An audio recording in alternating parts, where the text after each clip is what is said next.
अध्यक्ष महोदय संत भगवान और कुशल विवेक की संचालक जी पंडित महाराज और दूर दराज से आयु सभी सज्जनगण भक्तगण माताएं सभी को मैं हाथ जोड़ करके प्रणाम करता हूँ।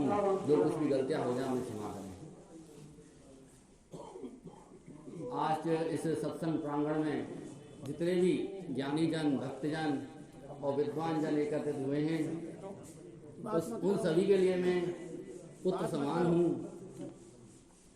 तो मैं कुछ कहना चाहता हूँ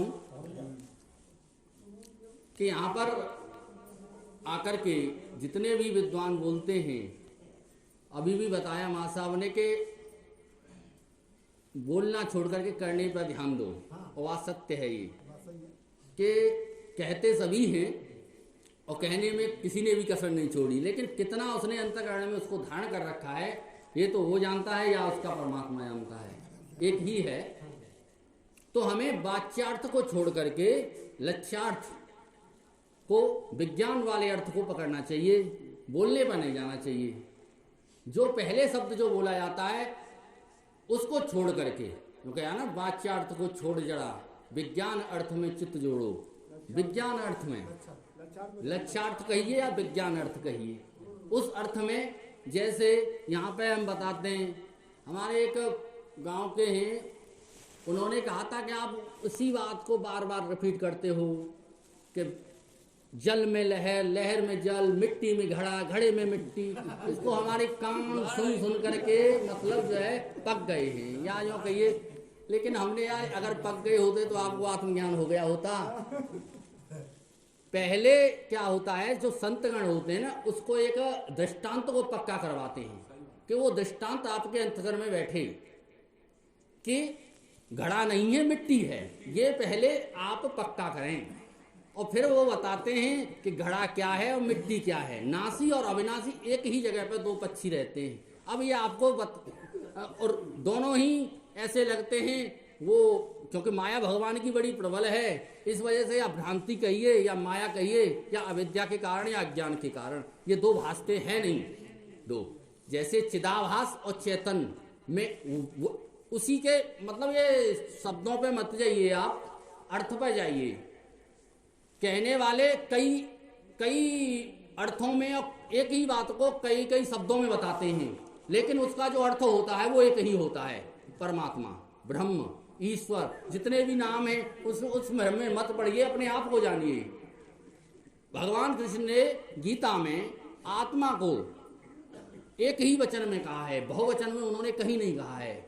एक ही आत्मा को कहा है। एक ही आत्मा संपूर्ण क्षेत्रों को प्रकाशित करती है। जैसे घड़े घड़े की भिन्नता हो सकती है, घड़े घड़े की भिन्नता हो सकती है, लेकिन मिट्टी तो एक ही है। सकोड़े घड़े की भिन्नता है, लेकिन मिट्टी एक ही है। उसी प्रकार से देह देह की भिन्नता है, मन मन की भिन्नता है, लेकिन जो चेतन, जो मन को भी प्रकाशित करने वाला है, वो तो एक है। वो तो चाहे मैं सही, चाहे ये सही या पंडित सही, कोई भी सही, जाति विजातीय सजातीय जितने भी भेद है, वो नाना तो है ही नहीं। वहां पे तो एक है। तो उस एक को हमको जानना चाहिए। अब इस जानने का प्रयोजन क्या है कि इससे हमारा काम नहीं चलेगा। बहुत से कहते हैं इसको जान के करेंगे क्या, हम करेंगे ये, अगर हम इसको जान जाएंगे, इस ज्ञान को हम प्राप्त कर लेंगे तो आप कोई चमत्कारी नहीं हो जाओगे। आप इतना ही है, आपका जो आत्मा को आप जान गए तो आप स्वयं मुक्त हो जाओगे। ये जान लोगे ये आने जाने वाला है, मेरा इसमें कोई नहीं है, मैं तो सदा रहूंगा, सदा हूं और सर्वत्र हूं। इसीलिए हमको लहर में जल को देखना है और घड़े में उस मिट्टी को देखना है। अब कितनी हमारी समझ में आ गई, वहां तो हमारी समझ में आ रहा है दृष्टांत कि भैया लहर में पानी है, सभी बता देंगे, माता बता देंगी, बहनें भी बता देंगे, बच्चा भी बता देगा। लेकिन इस शरीर में, इस मन में उस आत्मा को किसने पाया है, वो तो स्वयं जानता है, संत जानते हैं। यहाँ पे हम इतना क्लियर नहीं है, जैसे मिट्टी घड़े में क्लियर है हमारे लिए, उतना क्लियर क्या आपके मन में, आपकी बुद्धि में ये क्लियर है? आप आत्मा चैतन्य को प्राप्त हो चुके हैं? ये तो आप जानते हो या भगवान जानता है? या भगवान जानता है मतलब भगवान एक ही है आत्मा। ये इतना क्लियर अभी नहीं है। जब होगा, जब क्लियर, जब आपका उन्होंने वो बताया है दूसरे अध्याय में भगवान ने उसके लक्षण बताए हैं आत्मज्ञानी के। कौन स्थित प्रज्ञ, जिसकी संपूर्ण कामना नष्ट हो गई, जो सभी कार्य करते हुए निरासक्त है, जो जिसमें जिसका अंतकरण विचलित नहीं होता। हमारा अंतकरण तो इतना विचलित हो जाता है, यहाँ पे नंबर नहीं ले हमारे मास्टर साहब राकेश मतलब संचालक जी मास्टर साहब ही हैं। अब तो आप तो हम तो भैया मैं अपमान हो गया मेरा, ऐसे कर दिया इस पंडित जी को, मैं वहां पे देखूंगा। तो ऐसा नहीं होना चाहिए। अगर मेरे अंदर ये भावना है तो मैं ज्ञानी कतई नहीं हूँ, अज्ञानी। तो ऐसा मान सम्मान से ऊपर उठा हुआ होता है वो, क्योंकि वो एक को ही देखता है। चाहे पंडित जी और हम अलग अलग नहीं है, एक ही है। तो एक ही वो समत्व योग उच्चते, समभाव में स्थित हो जाइए।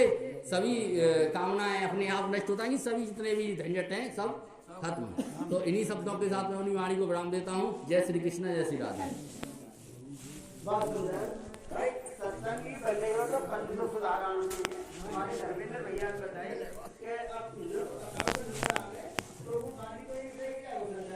Oh, that's it.